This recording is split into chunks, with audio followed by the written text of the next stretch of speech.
గత ప్రభుత్వ 5 ఏళ్ల పాలనలో పోలవరం ప్రాజెక్టు విధ్వంసానికి గురైందని, వారి నిర్లక్ష్యంతోనే డయాఫ్రామ్ వాల్ కొట్టుకుపోయిందని రాష్ట్ర జలవనరుల శాఖ మంత్రివర్యులు డాక్టర్ నిమ్మల రామానాయుడు అన్నారు. సోమవారం విజయవాడలోని కేఎల్ రావు ఘట్లో రాష్ట్ర జలవనరుల శాఖ ఆధ్వర్యంలో నిర్వహించిన పద్మభూషణ్ డాక్టర్ కానూరి లక్ష్మణరావు 122వ జయంతి వేడుకలకు మంత్రి ముఖ్య అతిథిగా హాజరయ్యారు.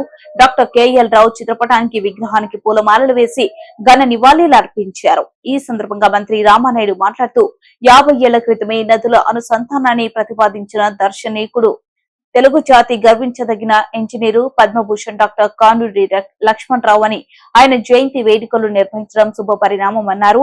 నీటిపారుదల రంగానికి విశేష సేవలు అందించి భావితరాలకు స్ఫూర్తిగా నిలిచిన sir Arthur Cotton, Mokshagundam Visvesvaraya, doctor KL Rao, Ramakrishnaiah వంటి మహానీయుల జయంతి వేడుకలను 2014 నుంచి 19 ప్రభుత్వ పాలనలో ఎంతో ఘనంగా నిర్వహించామని తెలిపారు.